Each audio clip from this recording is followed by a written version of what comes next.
tal familia? ¿Cómo le va? Muy buenas noches, bienvenidos. Un ratito en la tele junto al doctor Maresca, esto es Médicos y Comunidad. ¿Cómo le va, doctor? Buenas noches. ¿Cómo le va, Raúl? ¿Cómo anda? Placer verte, Omar. ¿Cómo estás? Igualmente. ¿Bien? Bien. Bueno, buen espacio estos Sí, tiempos que le dedicamos sí. a la salud, en verdad. La vuelta a través de los teléfonos, vaya el agradecimiento a la gente que tiene un ratito para vernos, tiene alguna consulta, emparenta la visita del médico que está en el piso y agradece que los hayamos invitado. La verdad que nos pone muy bien todo eso, ¿no? Por supuesto. Aparte que esta comunicación del Colegio de Médicos a la comunidad sirve mucho, puesto que hay muchos temas que a veces son vistos en páginas o vistos en Google y se toma como un hecho cierto, algo que hay que comunicarse directamente con los profesionales. Lo bueno es echar por tierra, como ocurre tantas veces, ¿no? Algunos preconceptos que por ahí uno Claro. tiene o trae o vienen de familia y los terminás mostrando a través del programa. Así que es un gusto.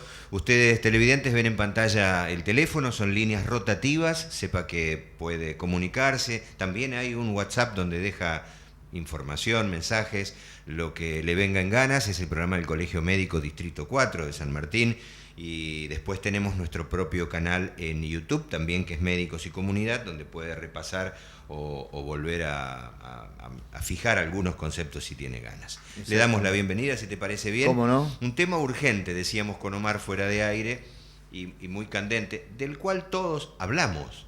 Vamos a ver en qué lugar nos situamos. Está Mariana Tucci con nosotros, especialista en psiquiatría, médica de planta. Siempre nos gusta que sean la cuna del hospital público, ¿no? El Eva Perón, el Hospital Intersonal General de Agudos. Bienvenida, Mariana, buenas noches, gracias por venir. Gracias.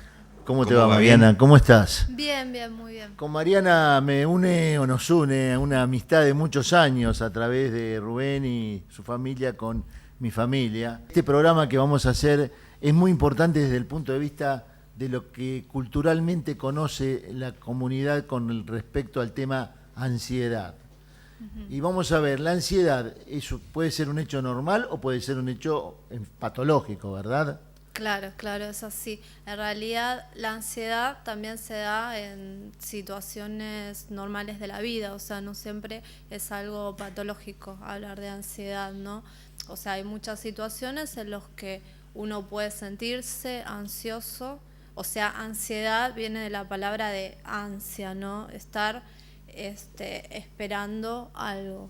Entonces, por ahí una situación como por ahí tener algún examen, situaciones que uno, aumente el nivel de ansiedad, y esto hasta incluso es productivo, ¿no? A veces quizás nos haya pasado saber, con el ejemplo de un examen, que uno un día antes, o sea, se acuerda todo lo que no se pudo acordar en el mes, ¿no? La ansiedad aparte te hace estudiar más. Claro, ¿no? Porque un nivel de ansiedad hasta un punto es productivo. O sea, se dice que la ansiedad funciona como en herradura de caballo, ¿no? Que un nivel de ansiedad aumenta la productividad en el trabajo, pero si aumenta la ansiedad, o sea, ya baja la productividad. Muy buena la definición esa. ¿Y cuál es la ansiedad? Esa es la normal, la que tenemos mayoritariamente todos en un momento determinado de nuestra vida. Y la patológica, la que no es la habitual que vos planteaste. Claro. También es importante resaltar que muchas veces esto de cuando ya se habla de ansiedad patológica, lo que es un trastorno de ansiedad, no siempre es el paciente quien recurre en primer lugar al psiquiatra, ¿no? A veces la ansiedad, o la mayor parte de las veces, se reconoce por los síntomas físicos. Ajá. Como puede ser, por ejemplo, tensión muscular o malestares gástricos, palpitaciones. Entonces, muchas veces los pacientes son derivados desde otros especialistas, o incluso a veces también pasa que es llevado o inducido a ir por algún familiar. Claro, pero puede ocurrir, Mariana, que aquellos que tienen dolor abdominal, cefaleas, tensión, concurran mucho tiempo a un especialista en traumatología o gastroenterólogo y el problema pasa por otro lado. Claro, sí. O sea, muchas veces pasa. Yo en el hospital donde estoy, que es un hospital público, es un hospital general, o sea, donde hay muchas otras especialidades, Entonces, o sea, muchas veces lo que se ve es que son otros profesionales quienes después de hacer varios estudios a los pacientes, un ejemplo muy común tiene que ver con un gastroenterólogo, donde las personas por ahí consultan pensando por hacer una gastritis o un dolor epigástrico. Colon irritable. Colon irritable. Entonces, en realidad está bien primero consultar con algún otro especialista y tratar de descartar que no sea otra patología. Pero bueno, después de estudios y donde no se encuentra una causa clara, entonces los pacientes los derivan para alguna consulta con psiquiatría. ¿Y podemos considerar como trastorno patológico de la ansiedad, el ataque de pánico? Claro. El ataque de pánico es una situación muy aguda, sería como la situación extrema de la ansiedad, ¿no? Ajá. Donde los síntomas que se dan muchas veces incluso puede confundirse con un ataque cardíaco, ¿no? Es algo súbito que dura solamente unos minutos, pero la persona puede presentar un dolor torácico o una opresión torácica o sea, una dificultad para respirar, ahogo, palpitaciones, taquicardia, frío, calor, temblores, o sea, una situación muy extrema. Entonces, el paciente generalmente, ¿qué hace? Recurre a una guardia, ¿no? Y bueno, en estas situaciones lo que pasa es que cuando llega a la guardia, con toda esa emergencia, lo evalúa el médico clínico o el cardiólogo, se le hace un electro y entonces el que es que el electro sale normal, incluso puede estar la presión arterial normal. Entonces, ¿qué pasa? El paciente es derivado para una consulta con un psiquiatra. O sea, el paciente siente como una sensación de muerte inminente cuando tiene ese ataque psicológicamente. Claro, sí, una sensación de muerte. Justamente otros de lo que se presenta es el miedo a morir o también el miedo a volverse loco, ¿no? Que en realidad también tiene su lógica. Si uno va a una guardia pensando que tiene un ataque cardíaco y lo derivan al psiquiatra, quizás, o sea, puede tener alguna lógica tener este miedo a volverse loco. ¿Y qué otras variantes de ansiedad patológica existen, Mariana? Claro, en realidad lo que yo describí recién es lo que se conoce comúnmente como el ataque de pánico. Ahora, para hablar de un trastorno de pánico, es necesario que estos ataques de pánico se repitan. Y que el paciente lo que sienta es un miedo a que le vuelva a pasar lo mismo. Y esto genera conductas evitativas, como por ejemplo evitar salir o solo hacerlo con algún familiar o acompañado, evitar algunas circunstancias. Entonces, de ese modo hablamos lo que sería el trastorno de pánico. Y muchas veces también que se presenta es junto con agorafobia. ¿Qué es agorafobia? Agorafobia es otra entidad de los trastornos de ansiedad, que es el miedo a estar en lugares o situaciones, por ejemplo, el miedo a estar en lugares abiertos o el miedo a salir de casa, miedo a viajar en transporte público o a ir a un teatro, a un cine, o también el miedo a estar en algunas situaciones donde el paciente se siente inseguro, ¿no? Eso es agorafobia, que también puede presentarse sola sin la necesidad de haber tenido un trastorno de pánico o trastorno de pánico con agorafobia. O sea que pueden ir solas o asociadas. Claro. ¿Hay fobias específicas a algo? Claro, o de la fobia específica, que son las fobias que todos conocemos comúnmente, como a un animal, a algún objeto o alguna situación. Por ejemplo, es muy común la fobia al miedo a volar o el miedo a tener que sacarse sangre. En general, o sea, las fobias no es algo tan grave ni que dificulte mucho la vida social de la gente. En algunas situaciones, por ejemplo, como el miedo a volar, si es una persona que tiene que viajar habitualmente o tiene Claro. que viajar por su trabajo, entonces en ese caso puede ser necesario que consulte o que quiera hacer algún tratamiento. ¿Y cómo, el miedo a volar, cómo inicias una terapéutica? ¿De a poco lo vas preparando? ¿Cómo haces para...? En realidad, las terapias más que nada son terapias psicológicas, que son Sí. terapias cognitivos conductuales, que Ajá. tiene que ver con o sea, se hacen ejercicios y de a poco se va entrenando al paciente en cómo comportarse en este tipo de situaciones, ¿no? Ujú. Por ejemplo, en los aeropuertos, siempre hasta hay grupos de pacientes con miedo a volar, y este tipo de terapias, o sea, yo tengo entendido que funcionan muy ¿Tuviste bien. algún paciente así con miedo a volar que tuviste que asistir? Sí, o sea, en general, por ahí me pasa no pacientes que me hayan consultado por eso, Sí. pero sí que son pacientes míos y que, porque también hay que aclarar que, o sea, las patologías no vienen solo a una fobia puede ir Claro, no acompañada, vienen, claro. yo tengo fobia a volar, o te vienen combinadas. Claro, porque- vienen combinadas, ¿no? Hay muchos pacientes, quizás con otro tipo de patología psiquiátrica, que aparte por ahí tienen miedo a volar, y en general lo que yo hago es algún tipo de indicación de un ansiolítico tiempo antes de viajar. Ujú. Y o sea, y la verdad que con muy buen resultado. los Inclusive hay pacientes. cursos que se hacen para aquellos que tienen miedo a volar, se los Sí. va preparando. Sí, hay cursos en los aeropuertos. Una persona conocida, que no una paciente, una persona conocida, que ella también tenía mucho miedo a volar y se presentó una circunstancia que tenía que hacer un viaje largo y no quedaba otra que ir en avión. Entonces me comentó que en este curso se habla mucho, o sea, porque en realidad una fobia es un miedo que es irreal a cosas que Claro. sería muy raro que puedan pasar. Entonces, lo que se habla es, bueno, cómo es que estas cuestiones son lógicas, cómo se trata en ese tipo de emergencia, cómo es que estadísticamente es muy poco probable que pasen estos accidentes y, bueno, la mayoría de la gente tiene muy buenos resultados y si no igual, a veces toman algún ansiolítico Claro, antes de sí, viajar. hay que indicarle. Porque el ser humano está acostumbrado a pisar la tierra. Cuando está en el aire y cuando Claro. está en el agua tiene un poquito más de miedo, porque somos seres que pisamos permanentemente la tierra.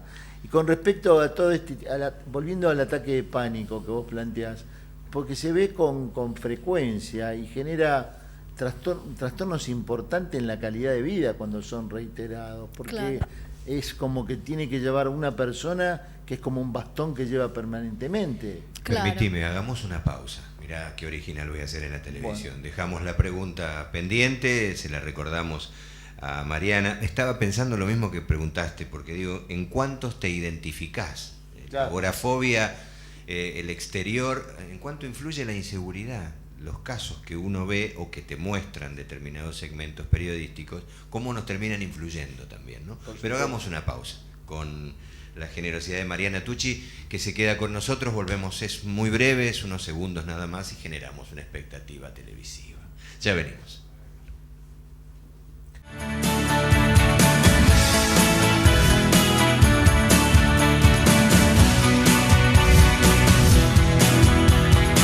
Muy bien, retomamos. Si caben dudas, la posibilidad. Después en el final quiero preguntarle a Mariana, porque cuando empezamos hablando de ansiedad, aquellos segmentos de la ansiedad que te hacen olvidar algo que crees saberlo antes de dar un examen, por ejemplo, y quedás como en cero, como que no sabes nada y estás preparado por ahí, pero será para otro momento.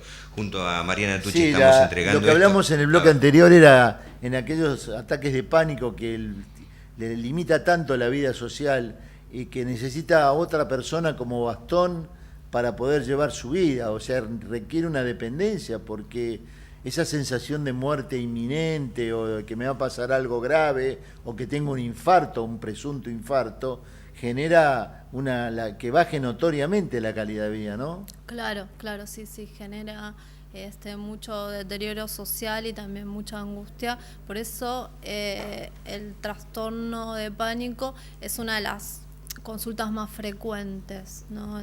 Más que nada en las primeras consultas, lo que es en la admisión, muchas veces cuando uno pregunta al paciente, ¿usted por qué viene? Y los pacientes dicen, yo vengo porque tengo ataques de pánico. A veces no es tan así, pero por ahí es algo que es muy conocido, ¿no? Entonces, o sea, los pacientes muchas veces consultan por esto. Y vos con respecto a la medicación dijiste, le damos ansiolíticos y le hacemos una terapéutica, una psicológica para el tratamiento. ¿En qué medida se corrige con la terapéutica? Sí, los trastornos de ansiedad tienen muy buena respuesta al tratamiento. En general el tratamiento se trata tanto con ansiolíticos, que los ansiolíticos están indicados justamente como lo dice la palabra, para disminuir la ansiedad. Y actúan en agudo, o sea, a las horas el paciente ya como que baja ese nivel de ansiedad. Pero no está indicado usar solamente ansiolíticos, también está indicado el uso de antidepresivos. Ah, mira vos. Muchas veces los pacientes preguntan, ¿por qué? Si yo no estoy depresivo, ¿por qué tengo que tomar un antidepresivo? ¿No?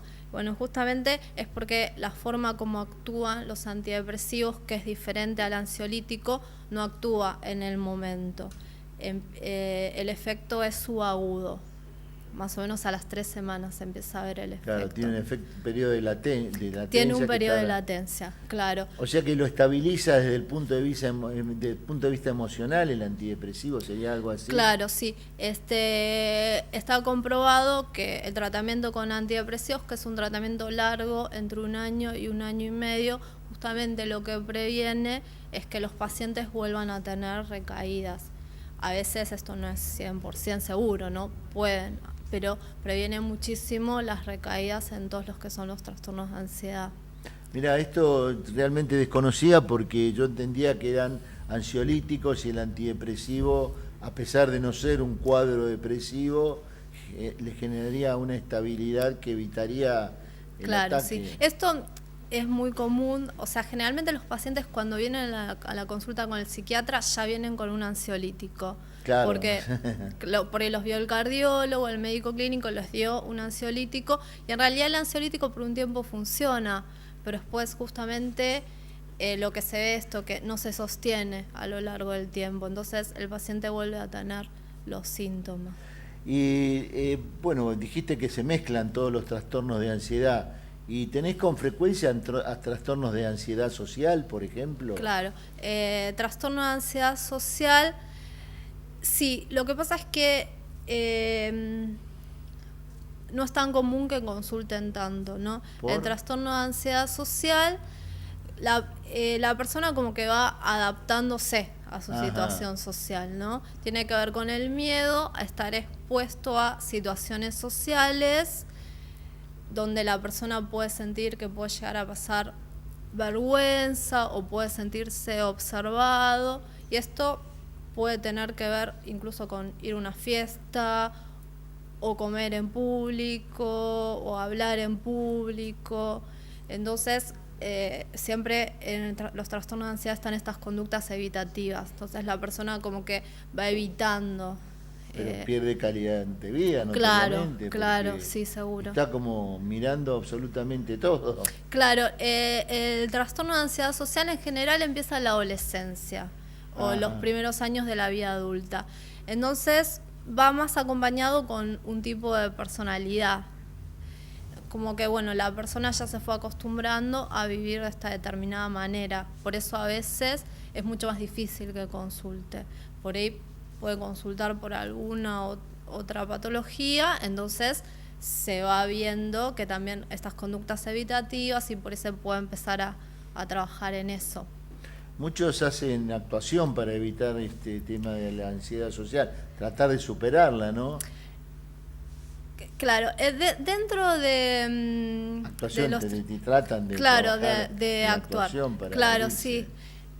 También hay una entidad dentro de lo que es trastorno de ansiedad social que se llama de actuación, que en realidad, o de performance, que tiene que ver con las situaciones en que las personas sienten este tipo de ansiedad ante situaciones públicas, como por ejemplo los actores o tener que hablar en público, pueden ser músicos, deportistas, donde esto de sentirse observado es real, claro, en realidad, ¿no?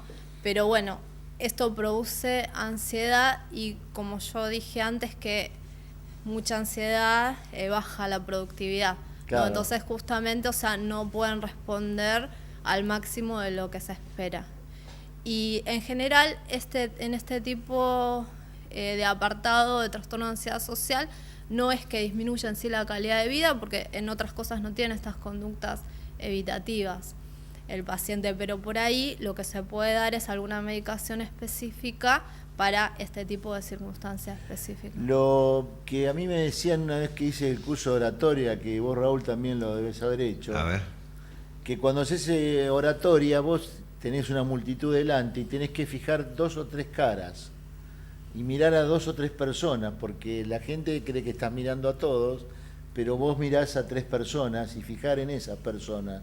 Con lo cual, aunque tengas una multitud, el espectro se achica porque si no asusta a veces la multitud. Es tal vez nada que ver con esto, pero un poco esta ansiedad que se genera, obviamente le limita en todo, porque si vas a una reunión y hay 10 personas, o sea, tiene que tener algún mecanismo que pueda superarlo. Claro.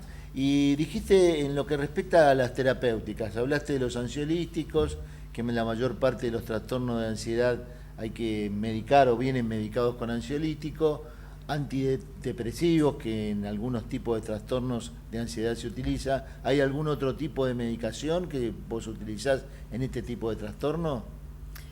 No, en general no. No. Hay algunos medicamentos que por ahí se pueden usar cuando el paciente no responde, ¿no? Pero en sí, más que nada, el tratamiento de primera elección es ansiolíticos y antidepresivos, pero también hay que aclarar que la terapia psicológica es muy importante, porque, o sea, tener un trastorno de ansiedad no es algo que se genere de la noche a la mañana, ¿no? Tienen que ver tanto como con una predisposición genética, como también a diferentes situaciones que uno fue desarrollando y que haga que uno se comporte de determinadas formas, ¿no? Entonces, para revertir esto, no solo es útil el tratamiento farmacológico, sino ver qué es lo que nos produce estos síntomas y tratar de hacer el camino inverso, ¿no? ¿Hay ciertos trastornos de ansiedad que tienen una base genética? ¿Puede ser? En realidad, todos los trastornos de ansiedad se dice que es biopsicosocial, o sea, hay una predisposición genética. Genética, de vos. La genética de cada persona, los factores sociales al que la persona estuvo expuesta desde su crianza hasta su vida, y después también hay factores desencadenantes muchas veces. Crisis personales o de cualquier tipo. Claro, crisis vitales, diferentes cosas. Bueno, Mariana, te agradezco realmente. Y faltaba la pregunta. Sí, hasta dónde va alguien que va a dar un examen en esos segundos fatales, a punto de rendir, hay como un blanco y dice, pero no sé nada, y estás preparado para esto. Claro. ¿Hasta dónde influye esta ansiedad? Claro, ¿no? Justamente tener mucha ansiedad nos juega en contra. Te supera. Claro, justamente la ansiedad lo que produce es fallas en la memoria. Lo que sucede es que a veces esto dura unos minutos, entonces una persona, después como que a veces es peor la anticipación que estar en el lugar en sí, lo que es la ansiedad anticipatoria. Está bien. ¿No? Pero entonces cuando uno esté en el momento, quizás, ahí vuelve a recordar todo lo que... Gracias, Mariana. Es para los que estudian. Vos me imagino que no tenías ansiedad anticipatoria, ¿no? Más o menos. Por ahí porque no estudiaba lo suficiente. Bueno, es otra historia. Vamos a plantear otra temática también con Mariana, pero lo dejamos acá como una inquietud. ¿Te parece bien? Me parece bárbaro. Cerramos, Omar, que tengas una buena semana. Igualmente, Raúl. Familia, son muy generosos por acompañarnos. Hasta la semana que viene.